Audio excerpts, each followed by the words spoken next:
গরমে আমাদের ভারী খাবার খেতে কারোই পছন্দ না। খুবই পাতলা করে মসুর ডাল দিয়ে এভাবে ডাঁটার রেসিপি হলে তো আমার আর কোনো কথাই হবে না।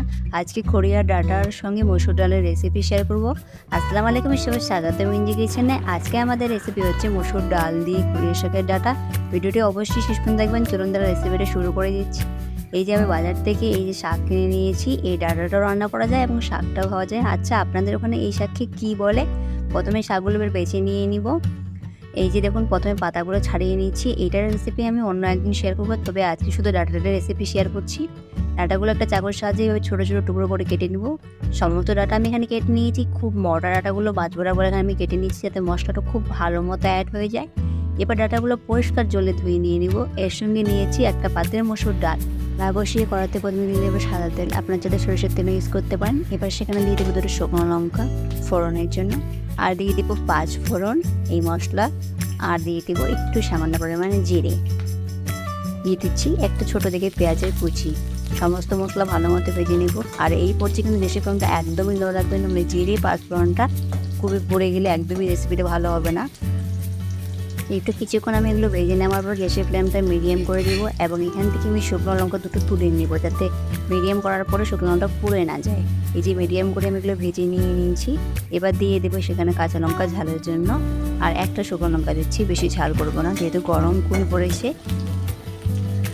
সমস্ত কিছু মিশিয়ে দিয়ে দেবো 1 চামচ মতো আদা রসুনের পেস্ট। সেটা ভালো মতো মিশিয়ে আমি রসুনের কাঁচা গন্ধটা তখন করতে ভেজে নেবো, যাতে রসুন কেটে না যায়।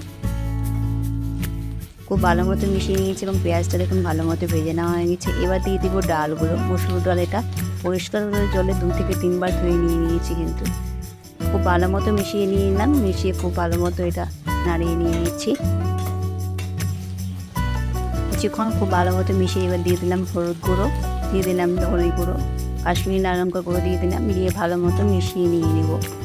কিছুক্ষণ আবারও ভালো মতো মিশিয়ে নিয়ে নিচ্ছি। এবার দিয়ে দিলাম জল দিয়ে সমস্ত কিছু ভালো মতো মিশিয়ে ডালটাকে কিছুক্ষণ রান্না করে নিয়ে নেবো, যাতে ডালটা অনেকটাই সেদ্ধ হয়ে যায়। যে ঢাকনা দিয়ে কিছুক্ষণ আমি রান্না করে নিয়ে নিচ্ছি। এই যে ঢাকনা করে দেখুন ডালটা আমার অনেকটাই সেদ্ধ হয়ে গেছে। এবার ডালটা জাস্ট হালকা করে চারিদিকে নাড়িয়ে নিচ্ছি আর কিছুক্ষণ। ভালো মতো ডাল আমার এখানে নাড়ানো হয়ে গেছে। এবার আমি সেখানে দিয়ে দিচ্ছি কেটে রাখা ডাঁটাগুলো। ভালো মতো ডাঁটাটার সঙ্গে আমি মিশিয়ে নেবো। তার আগে আমি এখানে আলু দিয়ে দিলাম। আপনারা চাইলে আলুটা স্কিপ করতে পারেন, তবে আলুটা দিলে এইভাবে মোটা মোটা চিড়ি করে কেটে দিয়ে দেবেন।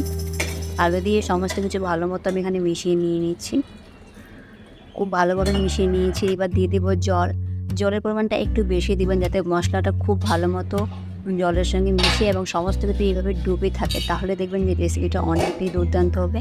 এবার ঢাকনা দিয়ে আমি এটা 2 থেকে 2.5 মিনিট রান্না করে নেব।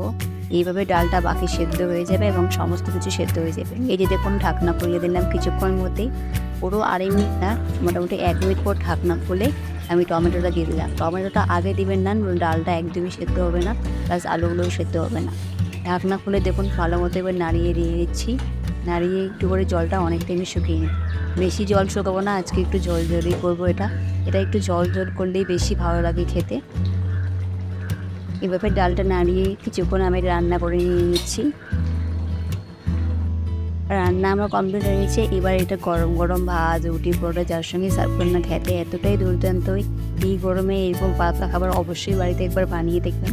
ভিডিওটি ভালো লাগলে লাইক কমেন্ট শেয়ার করবেন। চ্যানেলটি সাবস্ক্রাইব করতে একদমই ভুলবেন না। ফেসবুক থেকে দেখে থাকলে ফলো করে দেবেন। আজকের মতো এখানেই দেখা হবে নতুন একটা ভিডিওতে। ভালো থাকবেন, সুস্থ থাকবেন।